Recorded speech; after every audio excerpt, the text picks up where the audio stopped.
Hi everyone, welcome to the first Books and Mortar podcast of 2026 with me, your host Razia, where we talk about the books that build us.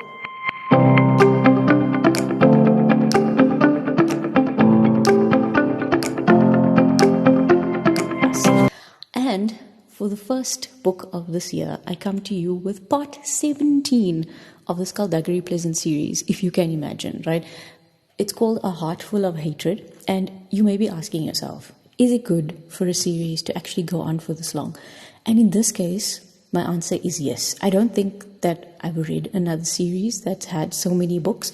Even a series of unfortunate events was only 13, and I think that's the longest series I've read after this one. So, A Heart Full of Hatred brings us a new killer named Gestalt. Well, that's what Valkyrie and Skullduggery call him anyway. He's similar to Ursat's though, in the way that their magic disappears when he gets close to them. But this time, other things tend to malfunction too. Useful things, like phones.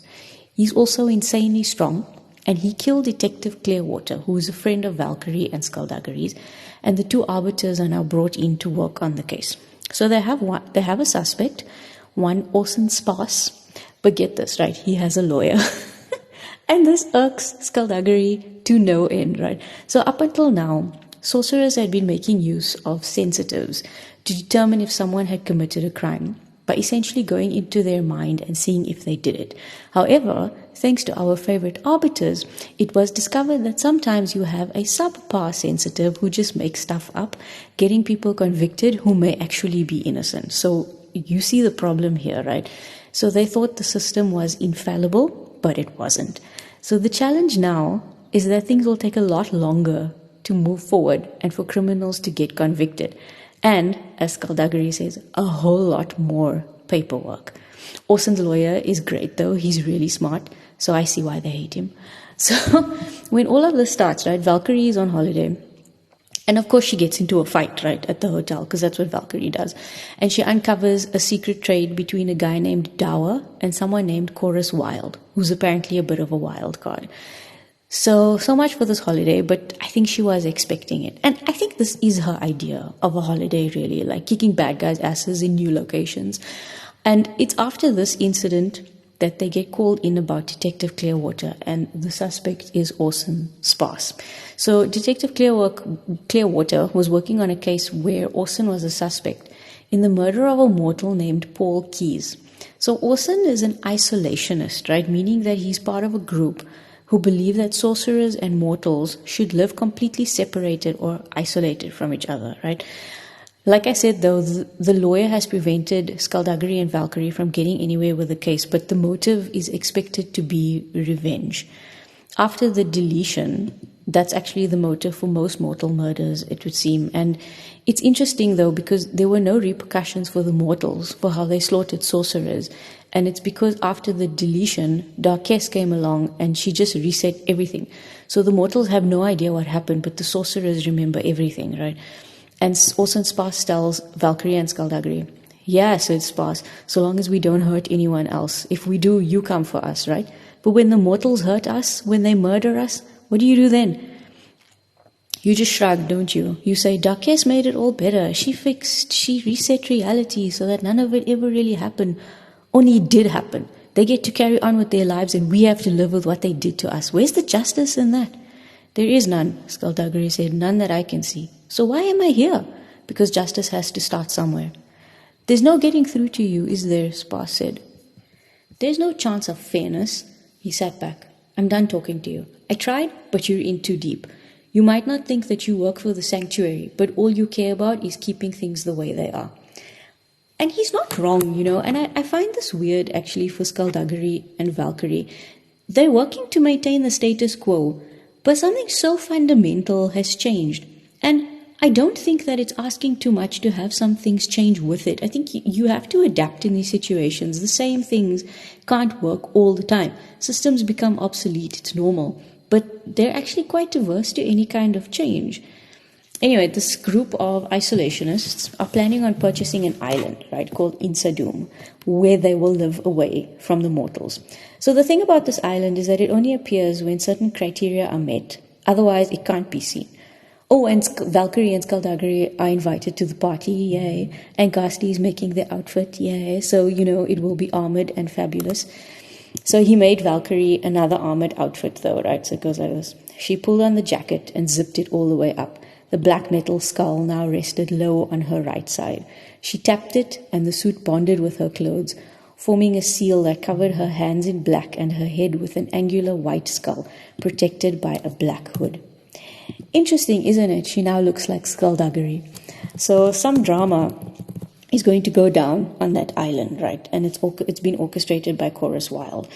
Well, that's what Winter's friend, Brazen, tells her anyway. So Brazen tells Winter, because Chorus Wild and his conductors, as they call themselves, are going to harm sorcerers, and she doesn't want to do that. She wants to be an isolationist. Wow, that's a difficult word to say. But she doesn't actually want to hurt anyone. So she hopes that she and Winter can somehow do something to stop it, and if they can't, well, then to get Valkyrie and Skullduggery involved, right? So I just have to share something with you, though, right? So a guy told Skullduggery that he has to wear a lanyard in a building at all times, and this is how I think now you'll understand why I love Skullduggery so much. So this is how it goes. Skullduggery put both hands on the desk. Excuse me? Proper mimed putting something around his neck. You have to wear it. We didn't have to wear it last time. We didn't have the lanyards last time, now we do. You want me to put this around my neck. We are arbiters, Mr. Proper. Do you know what an arbiter is? Do you know where our jurisdiction lies? Everywhere, anywhere. We do not need your visitor passes. We do not need your lanyards. We go where justice demands. Lanyards be damned. Proper smiled. You still need to wear it. Skullduggery, Valkyrie said, it doesn't look that bad. The color even goes with your tie.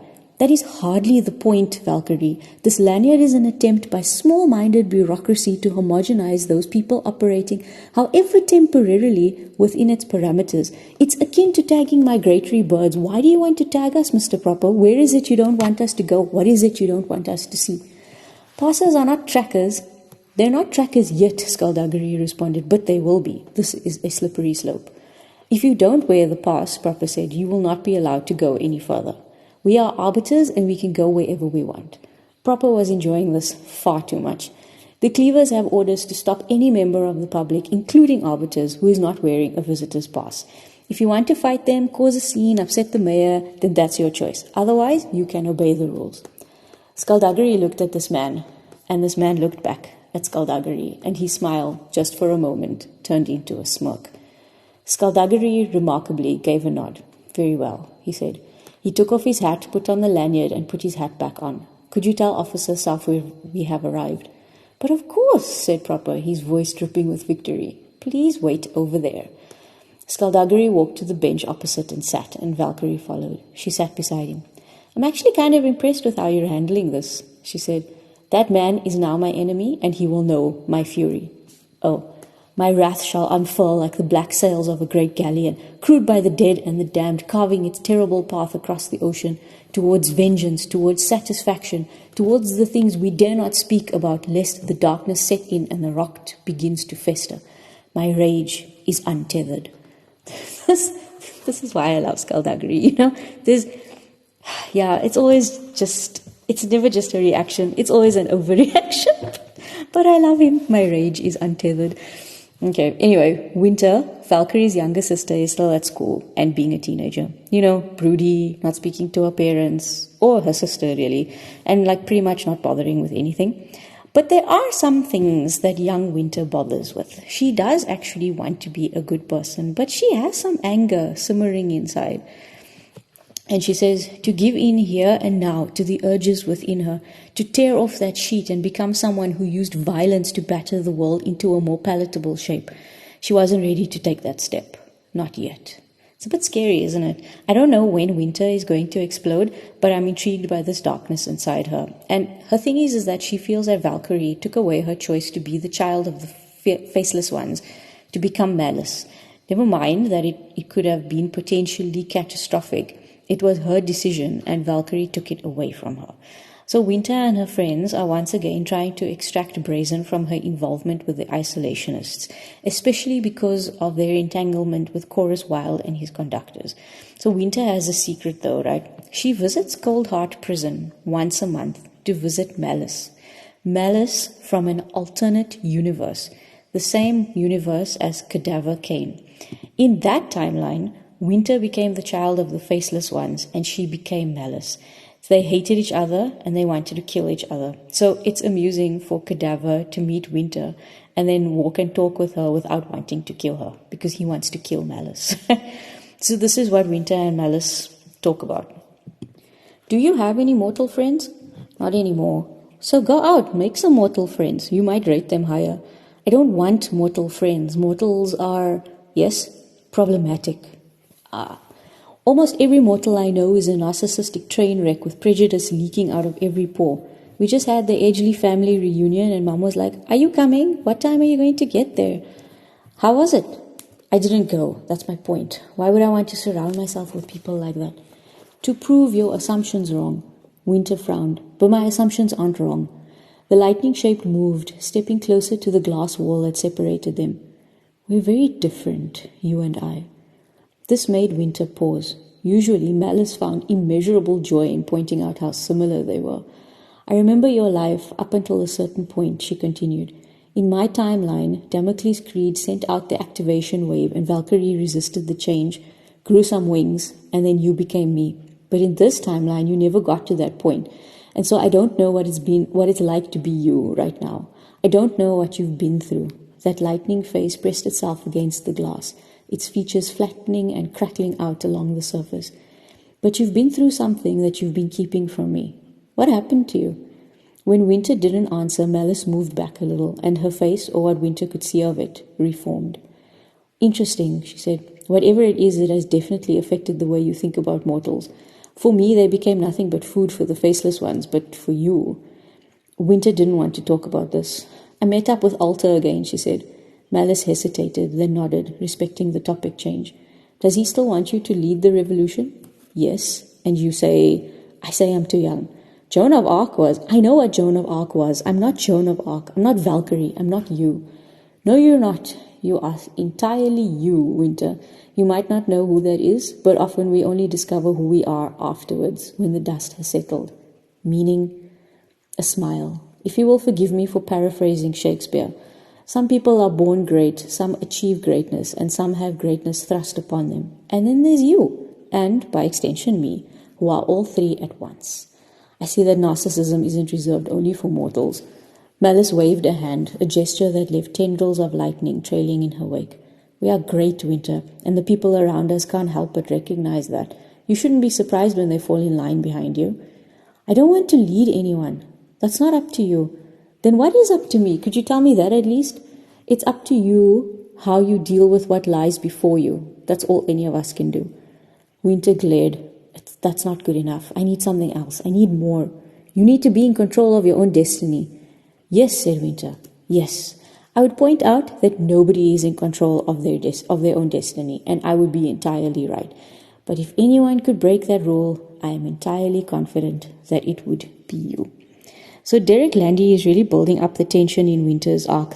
There's so many hints at this great power that she's capable of. So let's go back to Valkyrie. Valkyrie is alone at home, right? And she gets attacked by Gestalt. She gets attacked by him like a lot in this book, actually. I'm not going to lie, it becomes a little tedious. He attacks other people, but he seems to have a special spot for our Val. And it doesn't help that he is mad strong and he causes people's magic to disappear. His clothes are this impenetrable armor, and his machete is like Thor's hammer. He holds out his hand and it comes flying back to him. So they have some theories as to who he is, but they don't quite get there. So he nearly kills Valkyrie and her dog, and when everything is over, she finds herself in the home of a woman who calls herself the Witch Mother. And the Witch Mother tells Valkyrie a story that goes like this. The Witch Mother looked at her. That's a wise answer. I'm an old woman, older than I have any right to be. My earliest memories are of the Faceless Ones walking the earth and the ancients battling them. You were alive back then? Alive and young, just a slip of a thing. Even though that was in a time before Homo sapiens, before Cro-Magnon man, before Neanderthals. You don't believe me? You saved my life and the life of my dog, so if you tell me you're an actual, original ancient, then I'll believe you. I didn't say I was an ancient, but I'm not a faceless one either, or one of their little hybrid offspring. Not like you. I'm just me, the witch mother. That's right. And why did you help me?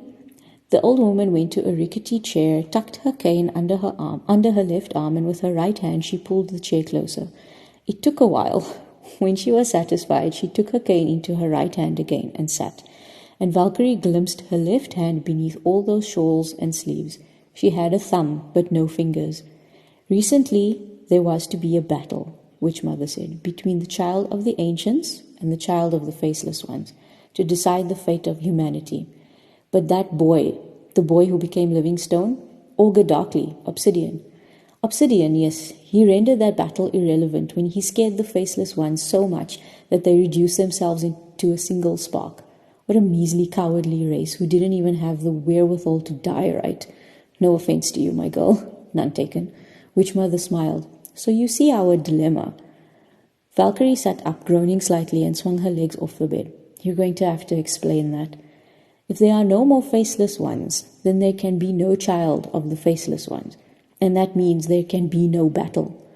Valkyrie frowned. But isn't that the best outcome? When the child of the ancients turns up, let them have when one team doesn't show a forfeit, a walkover, something like that, let them have one of those. Boom, good guys win. No, my girl, no. The ancients are not the good guys. I'm sorry. They were the first of us, yes, the first of humankind. They watched the first mortals learn to communicate, use tools, make fire, in the same way that you would watch a monkey perform tricks. By that stage of mortal evolution, the ancients already had history and culture and tradition, and they had magic, and so they rose up to fight their terrible sadistic gods. They fought and they died and they got lucky. They seized what weapons they could and they drove the faceless ones from this universe. And then they fought amongst themselves. Yeah, I know this part. They fought amongst themselves because their arrogance, their sense of superiority, and their lust for power had driven them mad. Do you think they reserved their carnage only for each other? They slaughtered the mortals. They used them as toys, tortured them, mocked them, enslaved them, and then killed them. They would have wiped out every last mortal if they hadn't wiped each other out first. Valkyrie stood slowly, testing both her balance and her fortitude. Okay, hold on. Just wait a second. Bear with me, all right? If things had worked out differently, and I, as the child of the faceless ones, had fought and beaten the child of the ancients, then the faceless ones would have taken over reality. Yes, the worshippers of the faceless ones tried to usher in a new age of their dark gods by bypassing the battle entirely, the sneaky little messes. But you put a stop to that. You and the obsidian boy. And that would have been beyond catastrophic, the end of everything. But what would have happened if the child of the ancients had won? If that had happened, Witch Mother said, looking up at her, then every magic user on this planet would have become drunk with power. That power would quickly have led to arrogance, superiority, and a lust for power like we have never seen. The mortals would not have lasted long in such a world. So if there is no battle, then the child of the ancients will, as you say, enjoy a walkover. A great cosmic switch will flick and the world will perish within 18 months. But this is just your theory. You don't know any of this will happen. Oh, I do. I've seen it. You're a sensitive as well as a healer? Witch Mother smiled. I have some skills in that department. I don't know if you've heard, but the magical community is currently going through a bit of a crisis when it comes to the psychic stuff, which just goes to show that prophecies and predictions aren't the most dependable ways to plan for the future. I don't make prophecies or predictions, Witch Mother responded. I just see the future sometimes. So this is your warning to me? This is the only warning I'm able to give. There are others. The Witch Mother nodded. Sadly, yes. But sometimes suffering is necessary. Valkyrie didn't press it. She was in no condition to deal with more bad news. And what do you want me to do about this? She asked. Why did you save me? I saved you because you needed. The child of the ancients is coming. He may even be here already. I'm not going to fight him. You're going to have to, my girl. He can't be allowed to go unopposed. If I fight him, I'd have to kill him, and I don't kill. It's for the greater good. If he wins, the ancients take over. If you win, there are no more faceless ones to do likewise, and so the world stays as it is. And what if we don't battle? Conflict is inevitable. You don't know that. I can talk to him, make him understand. You can talk to him. You seem pretty convincing. The universe is waiting for a decision, Valkyrie, one way or the other. You can't put it off because you don't want blood on your hands. I can talk to him, she insisted. And what if he attacks? I'll defend myself, but I won't kill him. He'll kill you. I'm pretty tough, despite recent signs to the contrary. When the conflict begins, he'll be able to draw upon the power of the ancients. You need to draw upon the power of the faceless ones. We've already established that there are no faceless ones anymore. Witch Mother banged her cane on the ground and a man walked in. Dark-haired and severe. He carried a small box made of black wood and black metal, its sides carved with sigils. The cage, the box that held the spark that was once the entire race of faceless ones. Where did you get that? Valkyrie asked, keeping her voice even. This is Leopold Husk, said Witch Mother. He helps me. Valkyrie raised her eyes to Husk. How'd you get it? He watched her. You're looking better. That was you, she said, in my house? Thank you for that. You saved my life. How'd you get the box? He gave a small shrug. It wasn't difficult. The High Sanctuary needs to be more careful about what it leaves lying around. You stole it? An associate of mine liberated it, yes. If we open this, Witch Mother began. Don't, Valkyrie said. If we do, though, open it. The spark will fly out. If you choose to accept it, it'll be absorbed into you. You'll be powerful enough, I think, to battle and defeat the child of the ancients. I don't want it. Valkyrie, our choices are limited. I don't want it. I'll speak to the child of the ancients. I'll make him understand. And if the universe wants a decision, we'll figure something out. You think you can seek a compromise with the universe? Yes, actually. The universe is not Darkess. We're not talking about negotiating with God. Darkess made the universe. She's in charge.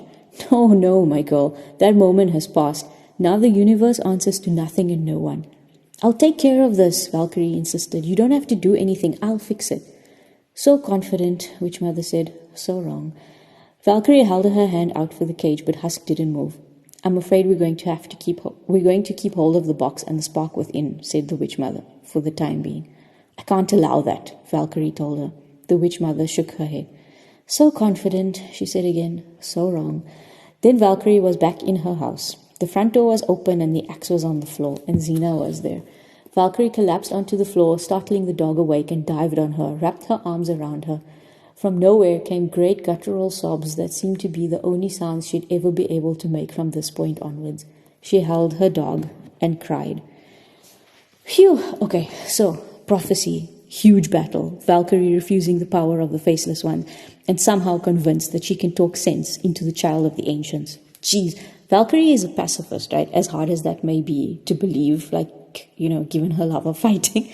She didn't used to be. But something happened and it changed her, right? She prefers not to fight if she doesn't have to, but she doesn't want to kill. And this time, it doesn't seem like this will work.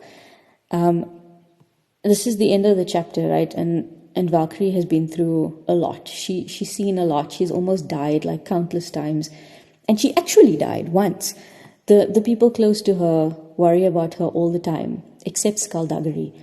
He doesn't worry about her, but he cares about her. And she and Fletcher had problems in their relationship because he couldn't understand why she would put herself in these potentially fatal situations and not think anything of it. Granted, she was 16 at the time, and she's kept so much inside, so much fear that it overflows actually a few times in this book. And she just picks herself up and she carries on. But she's terrified of Gestalt, and she's not terrified of many people. It's usually the other way around. She was Valkyrie goddamn Kane, and she would not be stopped. Not by any man, not by anyone. Yes! But is that healthy? I don't know. Alright. So now we're coming to the climax, right? Winter meets her old, I want to say friend, Brazen, who's joined the isolationists. So Brazen actually comes to Winter and tells her that she knows something's going to happen on the island of Insadoom, but she doesn't know what exactly. All she knows is that people will get hurt, even sorcerers. These kids, they like to think of themselves as all grown up, but when things get real, they realize that they're just kids. And I admire Brazen for wanting to do something about it, but she's nuts for thinking that she and Winter could do something by themselves. Winter even suggests telling Valkyrie. So Brazen agrees that they will, if they feel that it's something they can't handle. So Valkyrie and Skullduggery are also attending this party that marks the return of Insadoom, and it's handing over to the isolationists. So it happens that they are all on the island on the same night. So while Valkyrie, Skullduggery, and the others are in pursuit of a man suspected of being Gestalt, Valkyrie has an encounter with one they called the hidden god, Arava Kahan, which reminded me of Avada Kedavra, right? So Avada Kedavra apparently came from the Aramaic Abada Kedhabra, which means to disappear from this world, which sounds a little like abracadabra, meaning let the thing be destroyed. That's quite interesting, isn't it? I don't know if it was intentional or if like Rowling and Landy both had the same idea, but they just sounded similar to me. Anyway, okay, I digress. So Valkyrie has an encounter with Arava Kahan, the hidden god, and he speaks to her, but she can't see him, right? And this is what he tells. "Hello," said a voice, a male voice, soft. "It is a pleasure to meet you, Valkyrie. We've come close to meeting before, but events conspired, as events are wont to do, to keep us apart. You were 17, I believe. So much has changed since then." She opened her mouth to shout. "I wouldn't," said the thing standing behind her. "Apologies, that was not meant as a threat, merely as a piece of gentle advice. Your friends aren't there anymore. The world isn't there anymore. Listen for it, and you will not find it." He stopped talking, and beyond the air in Valkyrie's throat and the heartbeat in her temples, there was nothing. "You were 17, said the thing, the man, only now he was in front of her in the dark. She couldn't see him, nothing but twin points of light glittering in his eyes. "Such a good age for you, before the burden grew too heavy. I've always felt you bore it well, as well as anyone could have hoped. You didn't ask for these responsibilities. You didn't ask to be born. But if not you, it would have been another," he said, and he was beside her now, speaking almost into her ear. Valkyrie kept her eyes locked straight ahead. "These things have to happen. These questions have to be asked. You answered your way, and here we are. This world is a Valkyrie Kane world. We're here because of you, because you answered those questions. This world is who you are. Do you know who I am?" He waited for her to speak, but she couldn't. Her mouth was dry and her throat was tight, so she nodded. "If Darkess is the mother of this universe," the thing said behind her again, "then I am its father, and you are my child. I love you as I love all my children. I weep when you weep, and I bleed when you bleed. You're a part of me, the same way I'm a part of you. I know your heart, I know your mind. I know you're beset by doubts and fears. I know you found yourself living a life in which you're responsible for the happiness of others, and I know this has shaken you. But what you see as vulnerability can be a great source of strength if you let it. It gives more to fear for, yes, but also more to fight for. If you were to ask me for advice, Valkyrie, I would tell you to embrace the love around you. Draw from it." Now he was speaking into her other ear.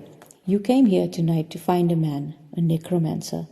I'm going to give him to you because these things, seeking justice, righting wrongs, they're important. These are the things you've got to do. And I want to help you. I need to help you. I need you to be strong. I need you to be as strong as you can be. But I will give him to you for 1 minute, and then I will take him away. Because as much as I love you, Valkyrie, and as eager as I am to see you succeed, you are not my only child, and your way is not the only way." These things always happen to Valkyrie, like these creepy-ass things. So Arava Kahan is the one thought to have brought about Gestalt. He was responsible for ersatz in the previous book, and this time it's Gestalt. So let's have a moment with Valkyrie, shall we? Get into her mind a little bit, and let's see what's going on there. Melitza stepped out of the shower and joined her at the mirror, and they started getting ready. The rituals that she incorporated into her life, the putting on of makeup, the doing of the hair, the caring about the appearance, each were a key, and each key unlocked more of the person she wanted to become. Even that, the acknowledgement that she needed to change, the realization that she needed to grow beyond who she thought she was, had been an achievement Valkyrie wouldn't have reached by herself, not partnered with Skullduggery.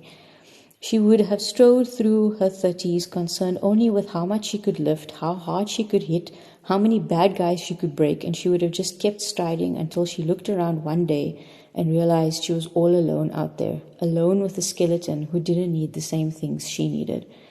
To get to this stage, to where she was now, she needed something else, someone to show her a different way to live.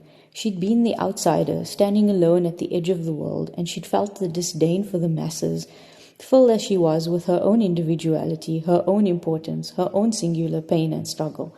A life of conformity wasn't for her, wasn't for Valkyrie Kane. Her life was danger and violence, a manic race to save a willfully ignorant humanity from a fate they could scarcely comprehend, time and time again. Quiet evenings in were not for her. Hand-holding and silly giggles were not for her.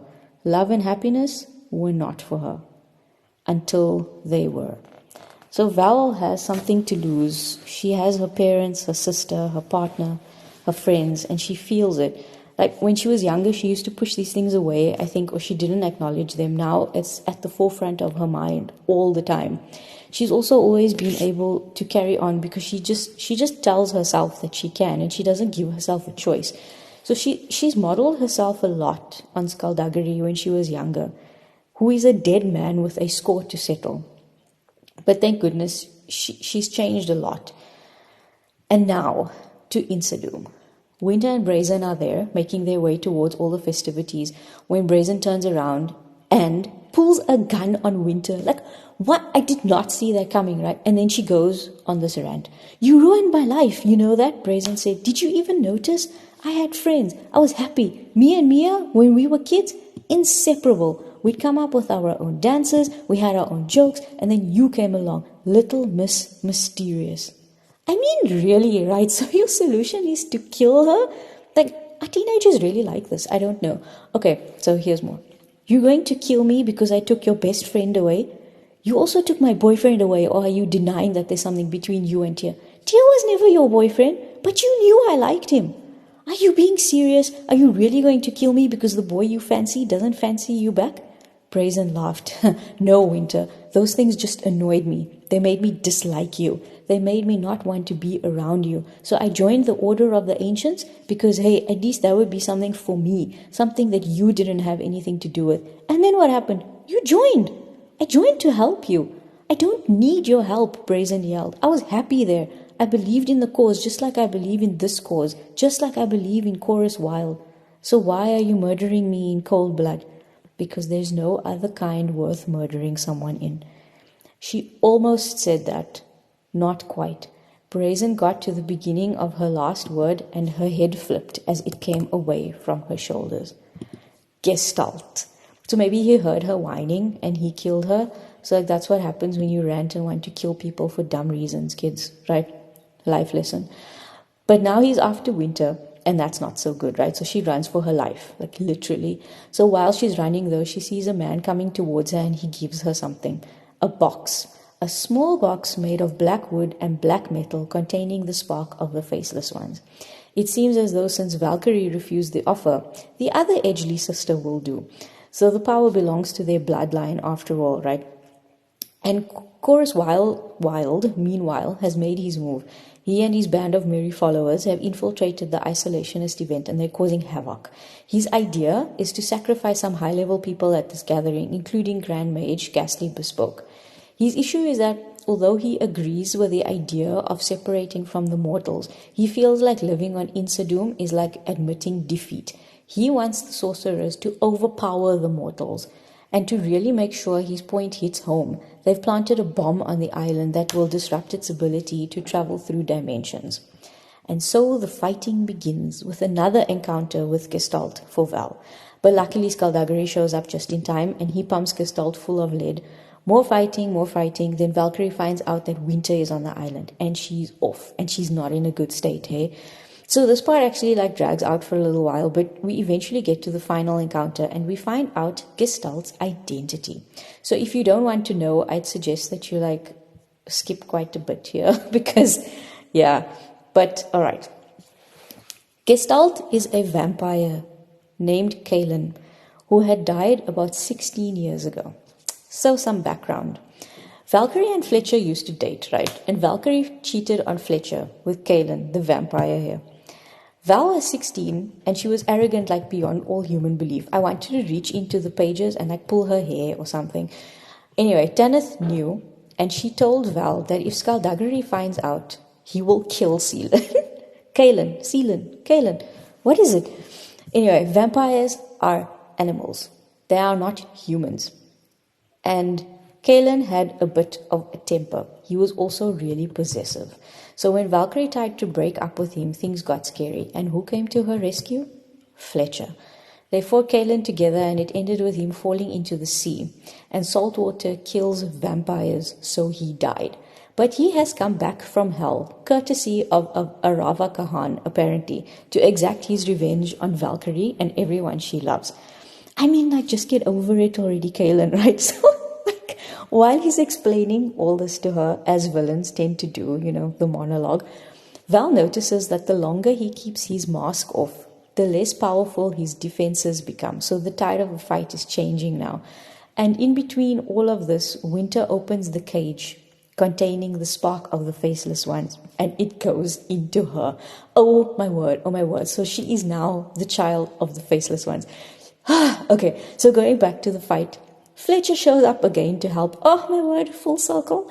And then Winter joins in the fight, and together they bring Kaelin down. So Valkyrie doesn't kill him, and this doesn't sit well with Winter. So after all of the action, we're back with everyone discussing what happened, and Valkyrie tells them that Winter opened the box and she absorbed the spark of the faceless ones.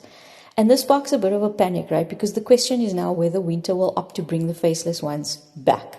So there were some mortals on the island kidnapped by Chorus Wild, and they're trying to get them back to safety now, right? And Valkyrie finds that she doesn't feel sorry for them.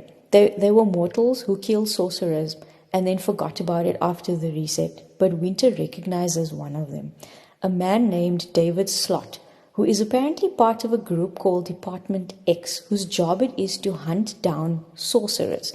And apparently this man, David Slot, and some of his soldiers came to Valkyrie's house and attacked her family. She wasn't there. It was just Winter and her parents. He came into the house and he killed her father, he killed her mother, and then he killed her. She was 9 years old. Now, David doesn't remember any of this, right? But Winter does. So you can only imagine the anger and the hatred. I don't even know if we can imagine it, but that she feels towards this man. And it doesn't help that he's like a total butthead either. And Winter wants to kill him. So he goes like this. You're not a killer. I'm about to be. You'll ruin your life. Then that's my choice, said Winter. You've spent your life protecting me, but that's over now. You can't make any more decisions for me. You can't take away any more of my options. What are you talking about? Winter laughed. You can't even see it, can you? My life has never been mine until this exact moment. You've always shouldered my burdens as well as your own, but I never asked you to, and I never wanted you to. Those were my burdens, mine. You've protected me to the point where I needn't even exist. And you think murdering a man in cold blood will make things better? Actually, yeah, I do. Nothing better to murder someone in. These thoughts in your head, it's the faceless ones. You have to see that. It would be easier if that were true, but I'm afraid that these thoughts are all my own, and they've been there since I was 9 years old. Winter, I love you, and I'm begging you, please don't do this. I know you love me. You've always loved me, and you've always protected me, but you've never understood me. Winter's eyes narrowed and her arm tensed, and the magic flowed through to her hand, which burned so brightly that the only thing it could possibly do was release all that energy straight into David's slot. So Valkyrie ripped her gun from her waistband, the sights lining up with the middle of Slot's chest, and she pulled the trigger 3 times.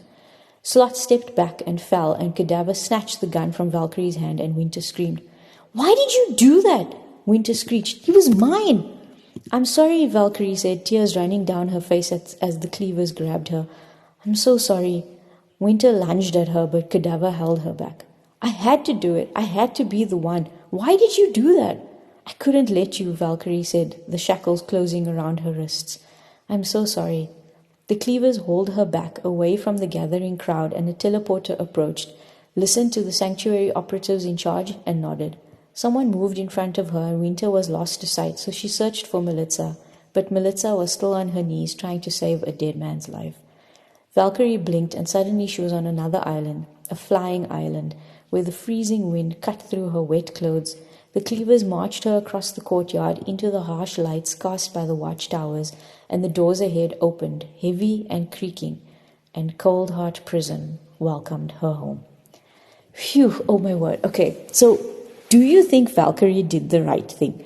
I understand the protective instinct here, but she could be in prison for a really long time.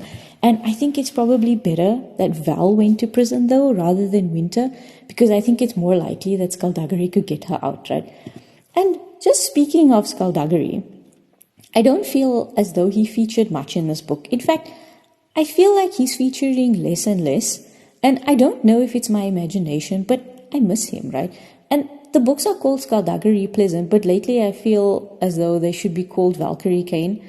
But anyway, so Valkyrie is now in prison, and Winter is like even more pissed off. And this is the person who has the ability to call back the faceless ones, which I feel like she may do now just to show that she's made a decision on her own.